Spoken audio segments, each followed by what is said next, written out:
what's up you guys? So today I wanted to do the bookshelf time capsule tag. This tag was created by JessietheReader, so I will link his channel down below. And this is where I saw this tag done originally, so killing two birds with one stone. So I want to start off by acknowledging the fact that I'm very privileged in having the bookshelves that I have, and I do not in any way think that you need to have big bookshelves to be a reader, or any bookshelves for that matter to be a reader or to be a book lover, or any bookish thing that you really want to do. You can do it without books. You don't have to buy them. I personally am a book collector, and so that is why I have the collection that I do. So let's start off this tag with the first question, which is give us an overview of your shelves and tell us where they are from. So I've got 3 shelves. I've got this one right here, which I stole from my sister when she moved out. I've got this one right here, which I also stole from my sister when she moved out. And then I've got the one right over here, which is the wooden one with the metal side part that I bought off of Amazon. If I can find it on Amazon, I'll link it down below. This bookshelf I bought because I wanted something that was easy to put up and take apart, because I had to buy this while I was at school at my apartment,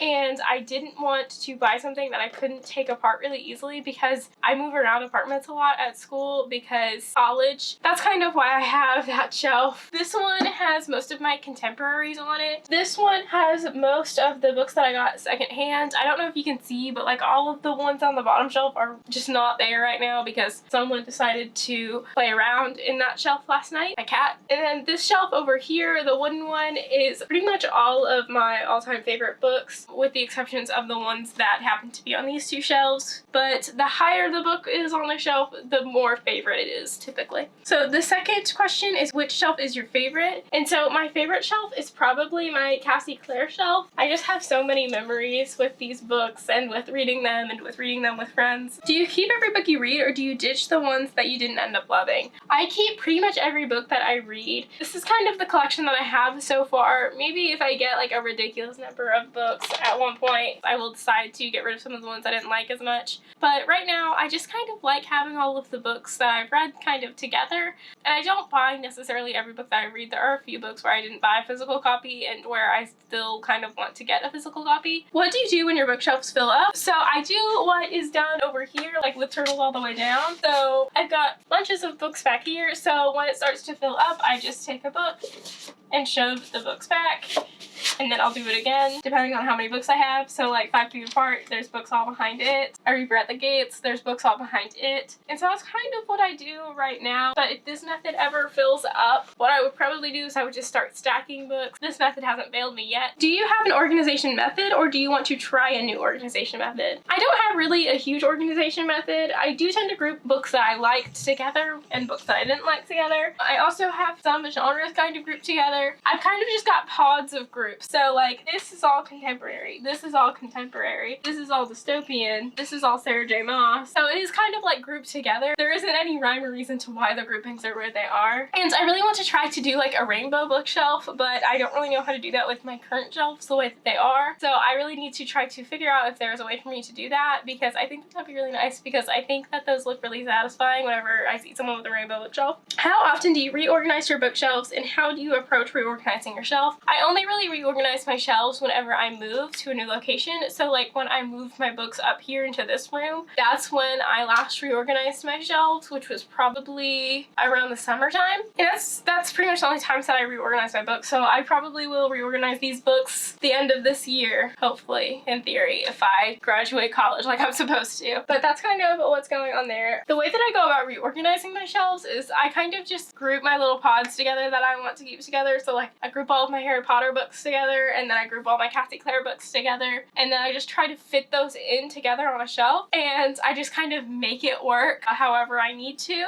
and that's kind of how I do it. Is there a shelf you don't like that you can't make look satisfying no matter what? Yes, this shelf down here, the one that has my like nonfiction books that I own, as well as some other just miscellaneous books. All of the books on this shelf are all just like really weirdly sized, and so they just don't go together. Some of these books I really love, like Little Women and The Book Thief. Like I love those books, but I just cannot make them fit on any of my other shelves. And this shelf, it's just all my random random sized books. Which book color dominates your shelves? This is kind of hard. I'm honestly not sure because I don't organize my books by color ever. So my best guess would be blue is probably the one that's coming to mind most often right now just by looking. But another popular color is kind of like a reddish gold. So that's kind of what I'm going to go with. What is the most damaged book on your shelf, and give us a story of how it got that way. So I have quite some stories for you. So probably the most damaged book on my shelf is really any of my Percy Jackson series. So this whole series is pretty damaged. I bought this at a used bookstore for $2.25 per book. So hella worth it. They're all hardback. Some of them have signatures in them. So it's pretty cool that I was able to get all of these books for so cheap. These are probably my most damaged books that I own, but I don't really have a story for how they got this way. I just bought them this way. But the one that I have a story for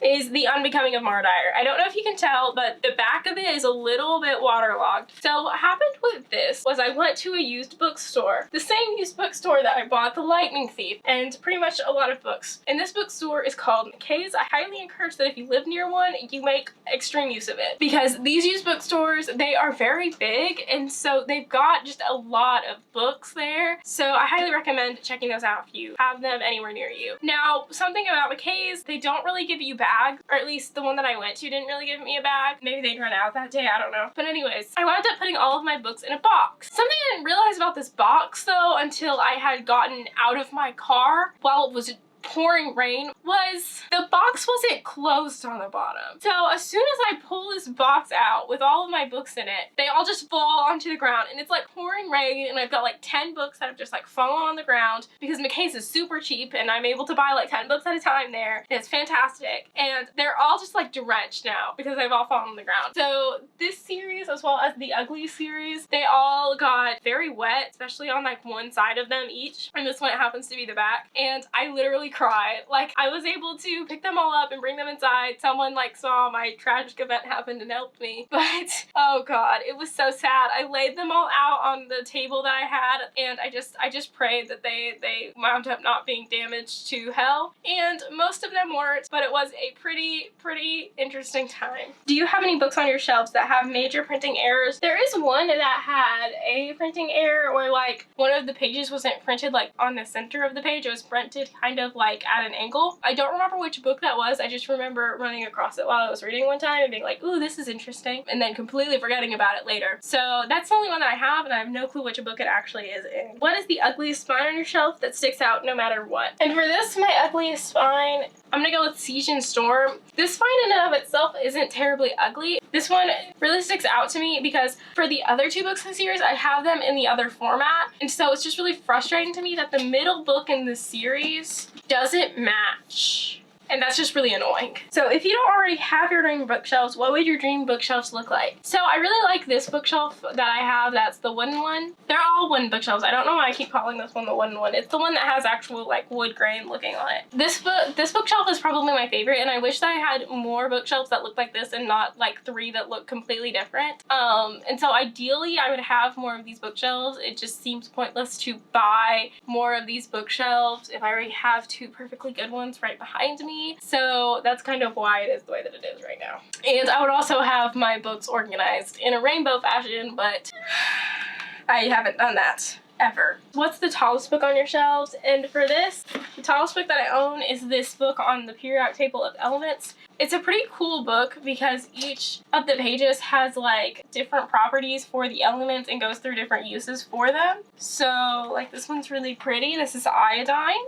Look at how pretty it is. Iodine's used in a lot of different things. Iodine is very important. It shows things like the crystal structure, which is important in like solid state design and is really tedious, and I don't like it, but it's fine. And crystal design is just kind of interesting in general. So that book's pretty interesting and I do really like it. What's the smallest book on your bookshelf? And this is also the thinnest book on my bookshelf, but the perks of being a wallflower. It's very short in comparison to all the rest of my books. This book is definitely worth the read. It's really short, so you can easily read it pretty quickly. I definitely recommend it. It's literally less than 200 pages. Okay, so my phone wound up dying the last time I was filming this video, so I'm just gonna finish it off without makeup on a night where I'm just trying to get ready to go to school, because at this point I just don't have any other time to film this, so I'm just gonna do it. Okay, so the next question is, which book is your most prized book? And for this, my most prized book is Where the Sidewalk Ends and Everything on It by Shel Silverstein. This book is by far my favorite book. I absolutely love it. And this book just came to me at a time where I really needed it. I had just started a co-op in Nashville, Tennessee, and I wasn't around anyone that I knew. I wasn't anywhere that I was familiar with. And so walking into Barnes & Noble, which is a familiar store, and finding this, which is a book that I grew up with, was just so fantastic. And so I picked it up and I literally just like cried in the store reading this, and I had such a good time and I had to buy it and I had to have it. What is a book that makes you slip back in time whenever you see it on your shelves? And for this, the book that really makes me slip back in time is always Twilight by Stephenie Meyer. This book, it just always makes me think of the time when it came out and being a kid and just hanging out with my friends and reading Twilight and talking about Twilight and obsessing over Twilight and discussing what scenes we were excited for in the movies and discussing the movies, watching the movies, loving Taylor Lautner and Robert Pattinson, being Team Edward and Team Jacob. This book, it just reminds me of all of those great times and I just love it and I love remembering those times. So I wanted to thank you so much for watching. If you like this video, please like, subscribe, comment, all of those things. Comment down below your most prized book on your shelves if you have them, or comment down below the book that makes you slip back in time if you don't have shelves. As always, I post videos on Tuesdays, Thursdays, and Sundays, so I will see you then. Bye!